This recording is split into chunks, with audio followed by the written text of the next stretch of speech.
Desert moon lights the freeway up tonight. Chevy van, how I wish that you could fly. Gotta get to her and tell her I was wrong. But I'm still such a long, long way from home. And the road goes on and on, on and on. But the lights of Albuquerque will soon be shining bright, like a diamond in the desert, like a beacon in the night. And I wonder if she'll take me back. Will she understand?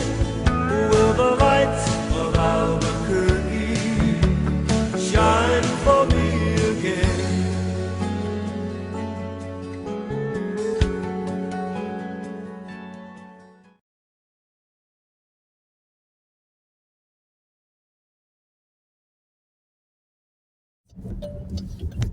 Hello everybody. About a week ago I had filmed a little bit of life here in the war zone in Albuquerque during the day, and I told you that it's a lot worse over here at night. So now I'm going to cruise through here at night. It's about 1 in the morning.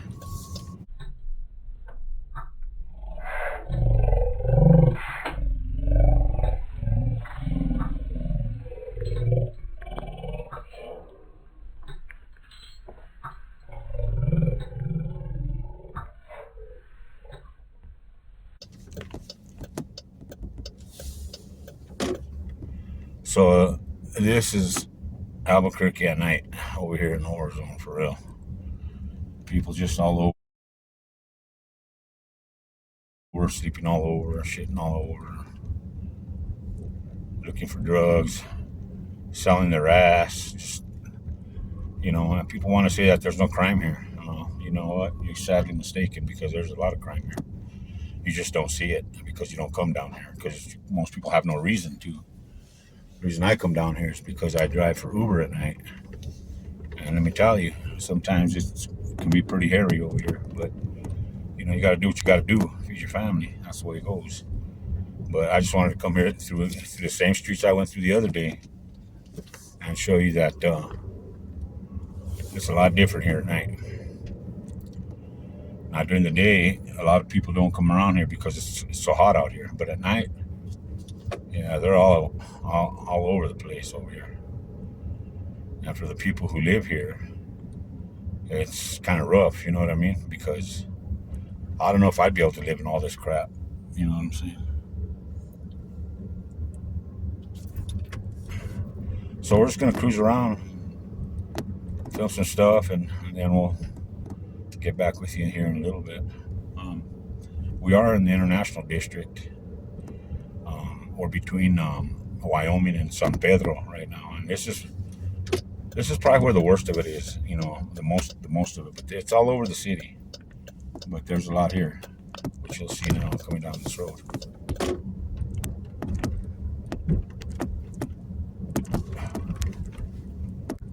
See, look, there you go. It's like Armageddon over here, guys. It is not good.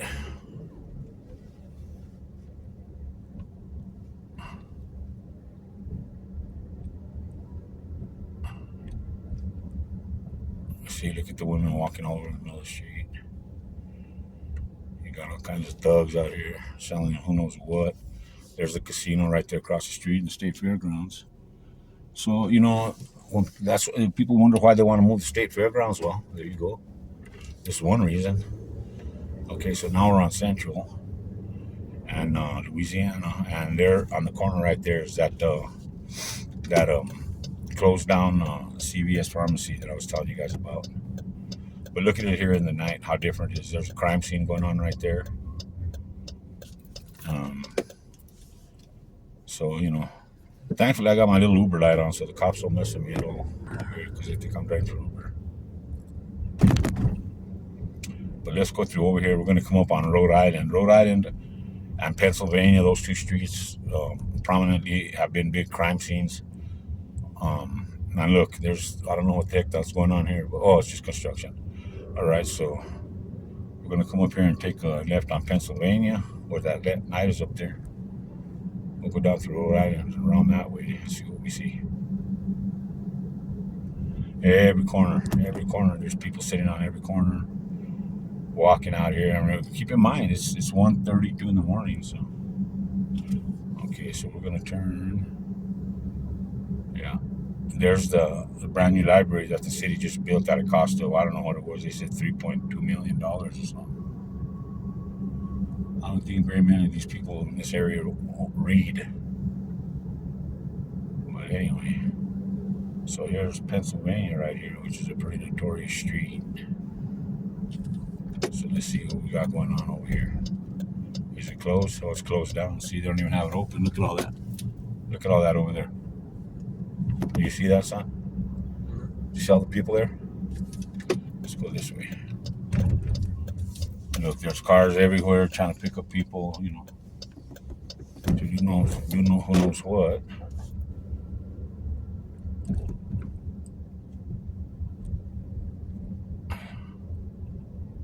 Is that a cop? No, it's security. Okay. We're gonna have to make a U-turn because I want to take you guys by Rhode Island over there. So we're gonna have to go that way. Is that road closed? It is, huh, son? Mm-hmm.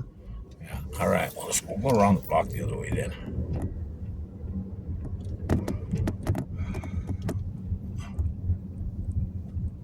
You know, it's hard to see. Like I said, a lot of these people, you know, they're people's kids, and daughters and sons, and brothers and sisters, uncles, aunties, husbands, wives, all that. But once they get out here, get involved in this homeless life, or what do they call I don't know what the political correct way to say it is, but anyway, you know, it's hard for them to get back. Here we go. Here's another one. Look at that big old tent set up right there.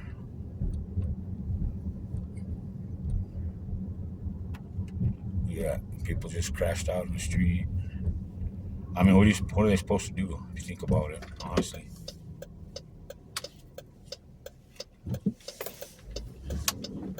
Okay, look at all these people here. Look at that. Just all kinds of craziness over there. Look at that. That used to be a good supermarket years ago. And they closed it because there's too much stealing going on. But, you know, I really wanted to take you by this place over here.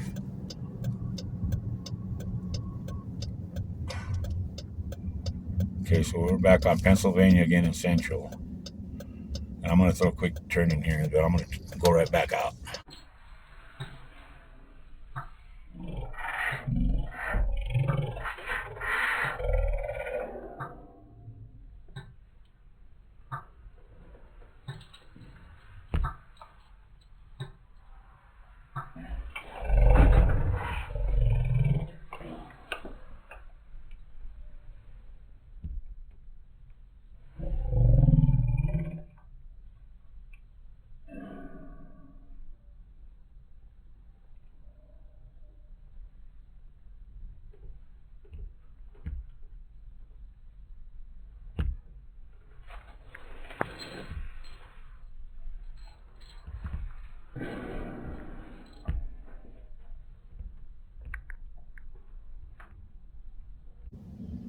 Crazy.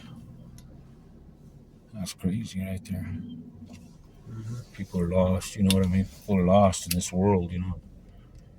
A lot of it has to do with the people who run our city, because you know they're crooked. They're not honest. These roads on fire.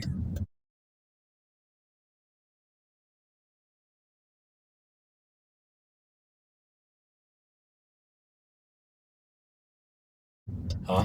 Piece of roads on fire. Yeah, no, they know they light bonfires in the middle of the road, son, to stay warm.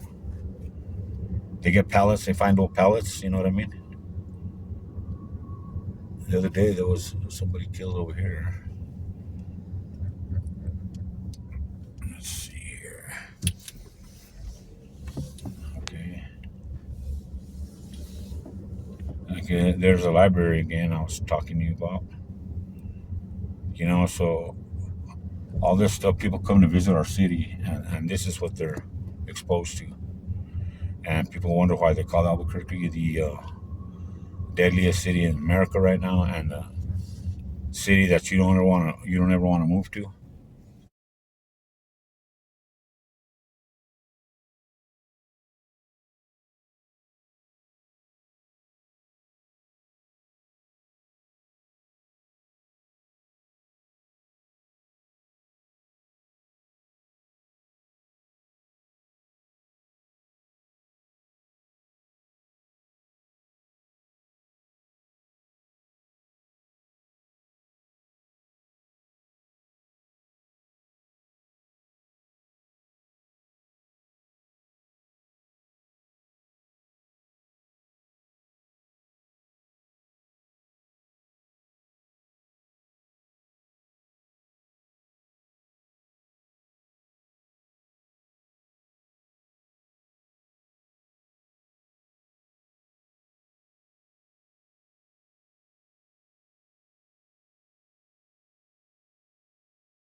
Uh, this is why, and all these people that live in this area, that are paying their rent and trying to make it. I mean, this is what they got to put up with. And I feel for these homeless people, but what are we supposed to do? You know, we got to clean these messes up because, I mean, it's just going to get worse and worse.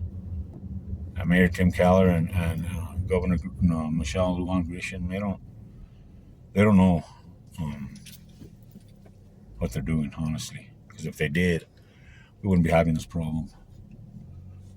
Okay, so let's go down this way now, back towards the state fair.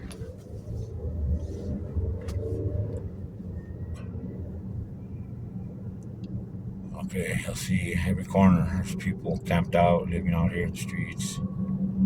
We're gonna go over here and catch Zuni and go down Zuni, see what Zuni's all about.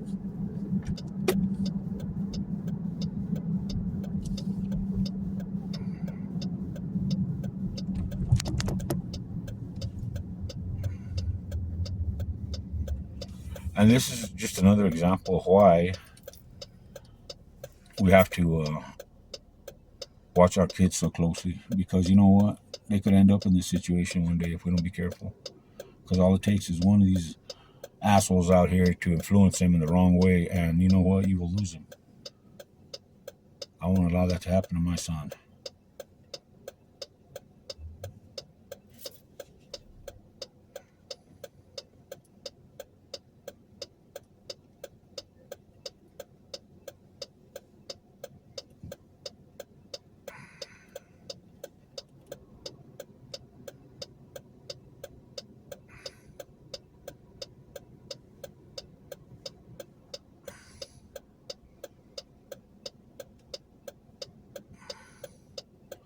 But again, right there, you see the 66 casino. So these people, they get money once a month or whatever. Probably some of them get disability or SSI or whatever, food stamps and stuff like that. And then, they sell their stamps.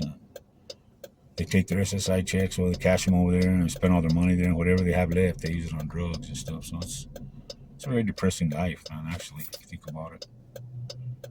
And it's only getting worse. If you notice the statistics in 2020 here in Albuquerque, the crime was not as bad as it is now. But right now it's pretty bad. So it's just, it's just a, I mean, what are you going to do? Honestly, what are you going to do?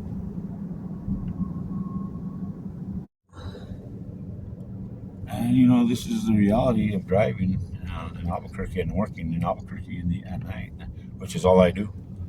I only drive at night. I don't drive during the day, so this is what I deal with all the time. Now, I've already had a couple of incidents. One about when I first started driving, you know, probably over a year ago. Picked up this one guy, and I could tell right away when he got in the car that something was up because he was sweating profusely, and it was not that hot outside. And then rather than to sit where I could see him in my mirror in the back, he sat right behind me so I could see what he was doing. Well, as we approached our destination, I was getting ready to get off the freeway, and he put a knife to my throat.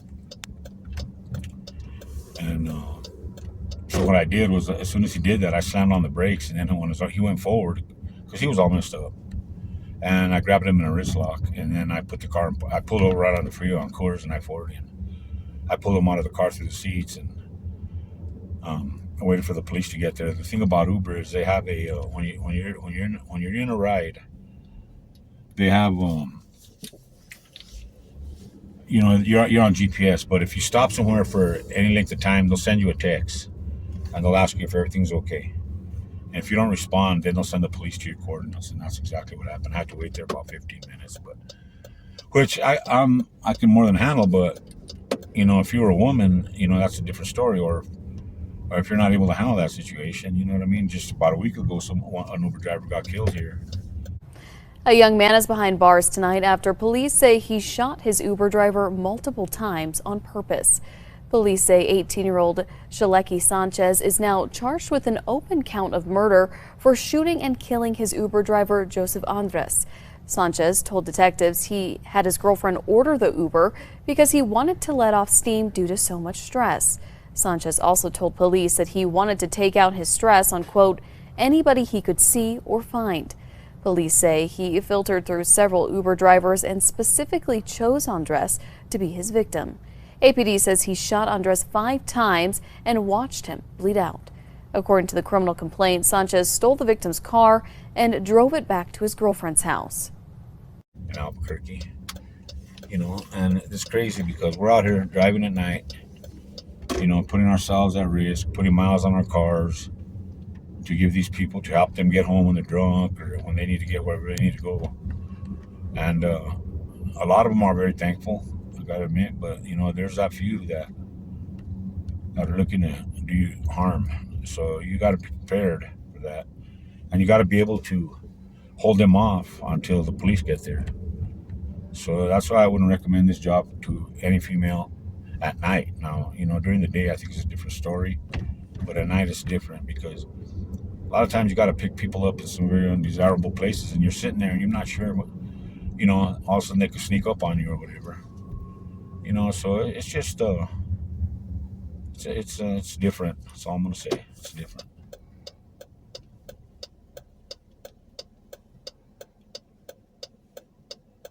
But I just wanted to give you guys a little bit ride through over here, kind of show you what I was talking about at night, because you know, when I went through here during the day the other day, it wasn't as bad as it is now, and it's always a lot worse at night, and that's because it's cooler at night. So you know, a lot of them come out at night. During the day they sleep. But you know, it's very dangerous out here. And I'm not saying all these people are bad, because you know what, I don't know them. But you know what I mean. You know, for somebody who understands what that life is about, you know what I mean. You understand that these people will slice your throat at the drop of a hat. You know, so you got to be on your guard all the time. You got to be careful, and you got to have your wits about you. You know, don't come out here and think that everything's going to be okay, because if you get in a situation like I did that time, and that was only one. I've been in a couple situations, but you know, like I say, you better be prepared to defend yourself until the police can get there, if they do get here. About 6 months ago, I was driving up Central just past San Pedro right there, and I seen these guys, and They were kicking the shit out of this old man on the sidewalk. And I stopped. You know, first I passed by, and then I said, "Ah, son of a bitch." So I turned around, went back, chased them off. And they were literally kicking that man to death for his last cigarette because he wouldn't give him his last cigarette. You know, so I was like, dude, you should just give me a cigarette, whatever. But then, you know, hey, who am I to say? You know what I mean? That might have been all that man had. You know, it's not for me to judge, but to kill somebody over a cigarette, that's pretty harsh. Anyway, so I called the police, and they never showed up. So I stood there on the side of the road on Central Avenue between San Pedro and Louisiana. 3 in the morning, my car was parked in the road with the flashers on. Standing on the sidewalk, this old man bleeding all over with a hand. And I saw 3 cops pass by, and they never stopped. Finally, what they did was they sent an ambulance to pick up the guy. The police never even showed up, just an ambulance did. So, like I say, you know, you got to be prepared to defend yourself until the police get there. If they do, a lot of times they won't even show up. So, you know, unless you're willing to do that, I suggest that you just keep on driving. Don't even worry about that, because it doesn't do any good for both of you to end up dead. Anyway, all right, folks. That's it for tonight. I just wanted to come out here and show you guys and take a little ride with my sons, show them what the streets of Albuquerque are really like at night. So you all take care. Have a good day. God bless you all, and God bless you. But the lights of Albuquerque will soon